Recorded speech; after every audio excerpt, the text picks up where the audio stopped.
Vamos ao destaque do tricolor do Arruda, o Santa Cruz, que joga com o Maranhão Atlético Clube no próximo sábado, às 7h30 da noite, na Arena de Pernambuco. Venceu o jogo de ida 1-0 e joga pelo empate para chegar a mais uma final dessa Série D. Já esteve na final com o Tupi, já tinha subido naquele ano, mas não foi campeão, ficou com vice-campeonato. A questão é ser campeão agora pelo lado financeiro, que tem uma premiação. Vamos saber como andam os preparativos do Santa Cruz com o repórter Moisés Oliveira. Porque hoje aconteceu a reapresentação do elenco coral de olho na partida de volta ali das semifinais da Série D, né? Contra o time maranhense, contra o Maranhão, que acontece no sábado às 7h30 da noite. Então, reapresentação nesta tarde sem a presença da imprensa, viu, Mário? A imprensa não pôde ali acompanhar as primeiras movimentações dessa semana. E aí, Mário, expectativa é para saber de que maneira o técnico Marcelo Cabo vai escalar essa onzena para o jogo de sábado. Continua aquela dúvida se ele vai sim ou não repetir a mesma formação, né? Que venceu o último jogo, né? Pelo placar de 1-0 com aquele golaço lá do Renato. Então fica essa interrogação, até porque hoje foi o primeiro dia de treino. Agora, viu, Mário? Outra expectativa é se ele vai ter ali o retorno do Balotelli. O atleta foi desfalque no jogo passado e fica uma interrogação se essa semana ele vai estar ali trabalhando com o grupo e vai ficar à disposição para essa decisão de sábado. O Totti está fora, né? Não joga, tomou ali o terceiro cartão amarelo, a gente já vem trazendo aqui na melhor do futebol, e seu substituto, e é até natural que o Yuri Ferraz acabe sendo o lateral ali escolhido pelo treinador Marcelo Cabo para essa partida. Agora, ontem, Mário, ali falando um pouco fora das quatro linhas, o investidor Irã Barbosa, ele trouxe ali que o Thiago Galhardo, ele emprestou dinheiro para os companheiros de equipe. Essa revelação acabou repercutindo bastante, porque quando se fala no Thiago Galhardo, né, sempre se imagina aquele atleta que acaba chamando a atenção da mídia, né? E aí também surgiu outras interrogações, né, principalmente sobre o planejamento para o ano que vem. Ele foi questionado lá no podcast Beberibe 1285 se esse time que está aí teria condição de jogar a Série C. Claro que ele não ia falar mal desse elenco, falou que sim, tem peças interessantes que dariam para jogar a Série C no ano que vem. A gente precisa aguardar, até porque o Santos está nessa decisão contra a equipe do Maranhão. E falando sobre esse jogo, o check-in já está liberado, né, para o sócio torcedor, já pode realizar o seu check-in e garantir a sua presença no duelo de sábado. Então o check-in abriu ali por volta das 2h da tarde de hoje. E a venda de ingresso para o torcedor comum, esse vai poder garantir o seu ingresso a partir de hoje à noite. Então daqui a pouquinho o Santa vai iniciar a venda de ingresso para o público em geral. Então são essas as informações da terça-feira coral. Daqui a pouquinho, Mário, eu volto com você, com o Miguel e também com o Diego no debate. Valeu, Mário. Eu queria até ouvir depois o Moisés com mais detalhes, para a gente nos aprofundarmos sobre uma entrevista que foi concedida em um podcast ligado ao Santa Cruz, onde foi revelado que o Thiago Galhardo emprestou dinheiro a jogadores. E aí, lógico que isso revela um lado bom do atleta, né? Que foi generoso, como tem uma condição financeira melhor, um pé de meia guardado, foi lá e ajudou aqueles que estavam mais apertados financeiramente, porque independente de quanto seja o salário do jogador, o atleta precisa receber em dia para pagar seus boletos, o jogador também tem boleto. Mas aí fica aquela coisa também de, poxa, Thiago Galhardo tudo é Thiago Galhardo, tudo gira em torno de Thiago Galhardo. Não pega mal também não essa exposição às vésperas de um jogo festivo dessa volta. Fiquei meio pensativo em relação a isso. Essa informação do Thiago Galhardo, que emprestou dinheiro para alguns atletas do elenco, não é a primeira vez, Carlos Miguel, que acontece isso no nosso futebol não, né, Miguel? Esse filme já aconteceu, não já? Mário.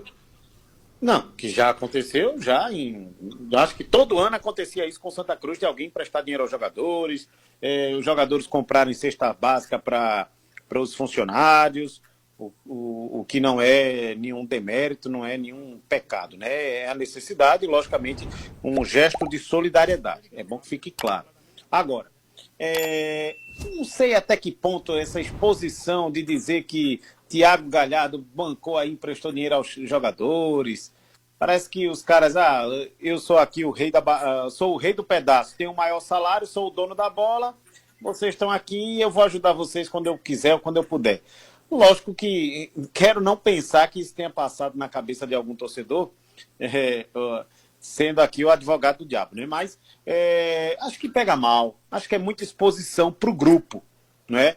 Lógico, salário atrasado não é culpa de jogador, salário atrasado é culpa de má gestão, né? Então, e aí se o Bruno Rodrigues conseguiu reverter a situação, que bom, porque salário em dia também é obrigação. Então, legal que conseguiu, legal que veio o aporte. Agora acho que fica muito ruim para um jogador dizer, eu estou aqui, mas estou dependendo do meu colega ali de trabalho que vai me emprestar dinheiro para eu pagar minhas contas. Muito chato isso. Acho que deveria ter ficado no sigilo. Assim como, Mário, logo quando chegou aqui no Santa Cruz, o Thiago Galhardo chegou um determinado dia lá no Arruda, abriu o porta-mala do carro e distribuiu um monte de televisor para o funcionário. E aí essas imagens vazaram, as fotos vazaram. Poxa, quer dar um presente aos caras? Tudo bem, deu o seu presente aos caras. Mas precisa dessa exposição toda? Precisa o torcedor saber, ou a crônica saber, os críticos, como eu que estou criticando agora, saber que Thiago Galhardo emprestou dinheiro a jogador?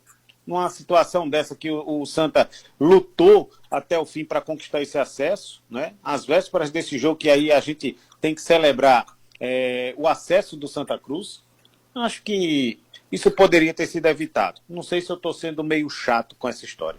A descrição ela é fundamental em várias situações, não é, Diego? Sim, com certeza, Mário. A respeito aí dessa condição do Thiago Galhardo, assim, ponto positivo porque ele é um jogador que já tem um currículo no futebol brasileiro, né? Soube fazer também o seu pé de meia, mas por outro lado, também concordo com o Miguel quando ele fala sobre a exposição exagerada, uma exposição desnecessário. O momento do grupo não é esse. Claro, se tem salário para pagar, se tem pendência, o clube tem que pegar.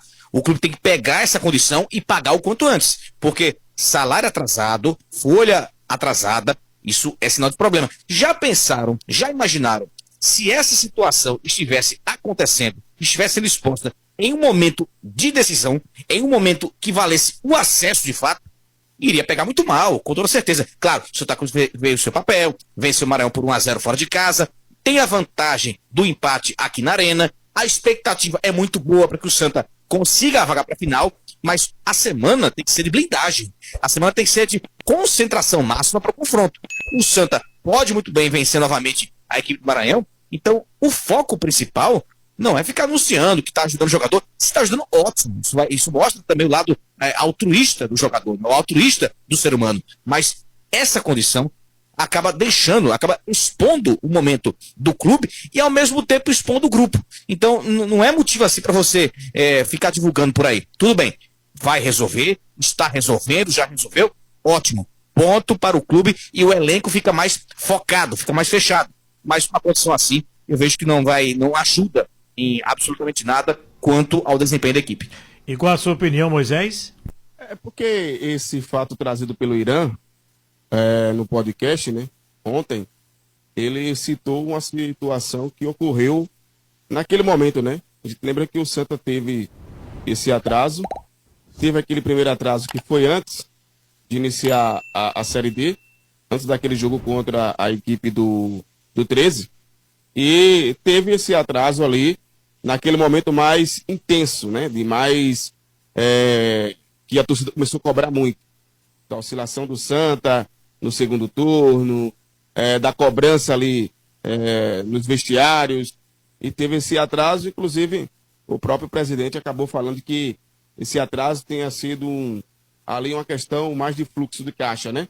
Com os investidores, segundo o próprio Bruno Rodrigues falou em coletiva de imprensa. Então, nesse momento foi que o Thiago Galhardo, segundo o Irã, acabou ajudando ali alguns jogadores do elenco.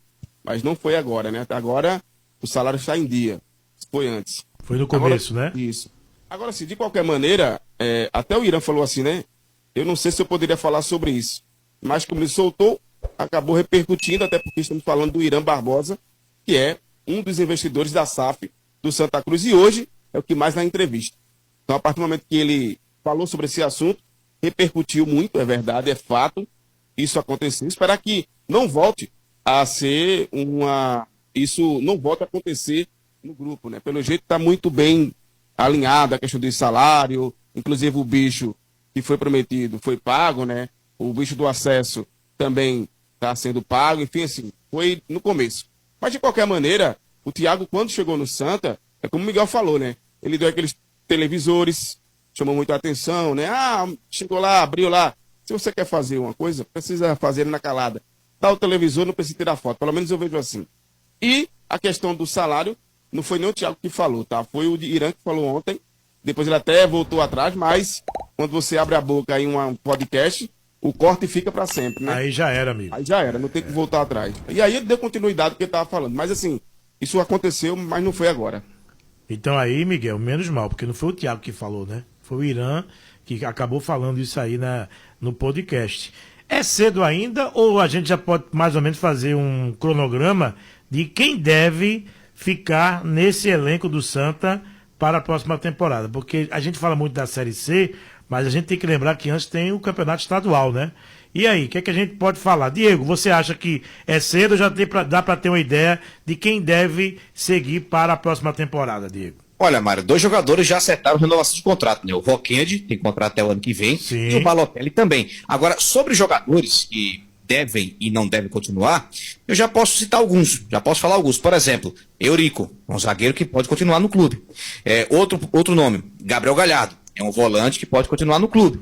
William Júnior está emprestado junto ao Gama. O Gama vai jogar no que vem a Série D. Mas é um jogador interessantíssimo, merece uma observação. E se o Santa puder manter o jogador, vai ser muito bom. Para mim vai ser um ponto bem interessante. Como também outros nomes, eu não vejo como viáveis para continuar para o ano que vem, que o Santa pode muito bem negociar, né? Negociar a rescisão no final da temporada, enfim. Um nome a ser citado, bem citado, João Pedro. Para mim, o João Pedro foi uma decepção, vem sendo uma decepção nesse ano. Eu esperava mais jogador. Pelo que ele apresentou na temporada passada, era de se esperar, era de se imaginar que o João Pedro ia fazer uma temporada de recuperação, uma temporada boa. Não foi isso que aconteceu. Também um jogador que poderia muito bem respirar novos ares por ano que vem. Outro atleta pouquíssimo aproveitado, eu acho que quase ninguém se lembra, é o Iago Ribeiro, zagueiro que veio do futebol de Goiás. Mal jogou, não teve tanto aproveitamento, tanta chance. Então é um jogador que não vejo como algo interessante para continuar para o ano que vem. Mas enfim, alguns nomes já começam a ser citados, algumas conversas adiantadas, como também outros nomes que já não são tão lembrados assim e que muito possivelmente não devem seguir. Para você, Miguel, já tem esse cronograma? Roquende, ok, Balotelli, o próprio Thiago Galhardo já está com contrato renovado, não é isso? Até o ano que vem. Isso, até o ano que vem. E outros jogadores também já devem estar conversando. E você, Miguel, manteria ou não alguns jogadores aqui citados pelo Diego Eduardo? Desse elenco. Eu manteria, assim, séries, logicamente, para o início de temporada com o Campeonato Pernambucano. O Galhardo, o contrato dele é de 2 anos. Aí ele chegou lá no Globo Esporte e disse, olha, fiquem ligados que eu vou renovar o contrato, o Santa já me procurou. Não, ninguém procurou nada. É o contrato vigente, são 2 anos. Já e são 2 anos. O Arley Menezes aqui na Transamérica, no hashtag da bola, que o contrato é longevo. Então ele foi uma miguelada mais uma vez nesse negócio. Não, eu estou aqui negociando para renovar, quero ficar. Não, ele já ia ficar. Ele tem contrato com o clube. Mas para responder a você, Mário, ficaria assim com o Rock Kennedy, o Totti também, né? Logicamente, acho que o Santa precisa fazer algumas contratações para qualificar o elenco, mas o Totti também ficaria, o Eurico e o William Alves sem dúvida, Matheus Vinícius também, os 3 zagueiros aí. O Gabriel Galhardo. Gabriel ficaria assim. Rodrigues ficaria, acho que quase com todo o time, né? Pedro Favela, William Júnior e Giovani. O Thiago Galhardo é que eu vou te contar. Se o contrato fosse de uma temporada, eu não renovaria. Mas como são de 2 anos... Agora, se olharmos para o elenco, João Pedro é um bom nome, não ficaria com o William Alves. O Felipe Alves, Felipe Alves, o homem de gelo, não ficaria, para mim derreteu. O Iago, zagueiro, pouco foi utilizado. Thiaguinho permaneceria. Jonathan Paulista. Adailson a gente precisa ver um pouco mais. Lucas Bessa, que acabou tendo chance no último jogo, também ficaria. Lucas Siqueira, Ariel, tem que ver a situação do contrato dele, mas logicamente para compor o elenco aí e para ganhar minutagem também. E Yuri Ferraz, bom, Renato, o time do Santa quase todo ficaria, mas precisa sim qualificar. Falando sobre esse elenco, Mário, eu já tentei falar sobre isso, que o Roquense, claro, né? O William Júnior, que tem contrato com o Santa até o final de 2026, então a tendência é que, de fato, ele continue. Tem a questão do Natan, agora o Natan tem contrato com o Santa até 2027, né? Então, assim, de qualquer maneira ele vai estar. Mas, assim, Felipe Alves, o goleiro, eu não ficaria. Agora, chuta aí o contrato do Felipe Alves com o Santa, Mário. Até quando? Até quando? Até 2029, meu amigo. Oh, meu Deus do céu. Foi com emoção essa contratação aí, né? Enfim, trouxeram o jogador. Não, mas aí pode emprestar ele, não pode não? Pode. Mesmo com o contrato com o clube, ele não precisa jogar. Até 2029, empresta ele, né? Pode emprestar e, né, chegar em a um acordo. Então, vamos lá. Gabriel Galhardo, pra você, ok? Pro ano que vem? Sim. É porque tem jogadores que vão ser, na minha opinião, o Santa vai trazer jogador para ser titular. Sim. E quem está aí nesse elenco, ser ali um reserva, né? Entendi. Porque assim, se você pegar esse time e jogar na Série D ou na Série C, bate e volta, amigo. Aí complica. Não se preocupe, aí isso aí complica. não tem erro. Jogar com esse mesmo time na Série C bate e volta. E aí o campeonato estadual vai servir para isso. Espero que não sejam orgulhosos de querer ficar batendo quando não estiver rendendo. Então tem que ter muito cuidado com isso também, porque é importante você ter uma espinha dorsal ali, mas se você ficar batendo nessa espinha, não, forçando, percebendo que o negócio não está andando, aí se complica, né? A gente tem que pegar o estadual para fazer um estudo no estadual, né? Se conseguir uma vaga que é muito pequena, quase que impossível na Copa do Nordeste também. Mas assim, tem jogadores que estão aí que dá para ser um reserva para o ano que vem. Vamos ouvir o investidor da SAF Coral, Irã Barbosa, porque ele vai trazer o passo a passo para a construção do CT no Santa Cruz. No contrato, da forma como ele está, ele é um prazo de 36 meses após o time alcançar a Série B, para não estressar o cronograma. A possibilidade é que isso aconteça muito antes. Quais são os senãos que podem impedir que isso aconteça muito cedo? Foi por isso que a gente colocou isso de uma forma um pouquinho mais protegida, tá? No contrato. A gente tem que identificar o terreno, a gente já identificou 3, são os nossos alvos preferenciais, mas vocês têm que lembrar que os donos desse terreno precisam ser convencidos a vender para a gente esse terreno. Uma vez que eles concordem em vender, a gente precisa ter certeza que a escritura desses terrenos está adequada para poder fazer a transferência e eu, principalmente, que já vim do mercado imobiliário, já vi casos em que uma escritura pode demorar de 6 a 8 meses para ser lavrada propriamente. Depois disso, a gente tem que ter certeza que a obra que vai ser feita lá vai ser licenciada no tempo hábil pelo poder público municipal, que é responsável. Então, existe uma série de gargalos que a gente não queria colocar para travar o contrato. Esses senãos poderiam impedir da gente conseguir fazer uma cláusula adequada.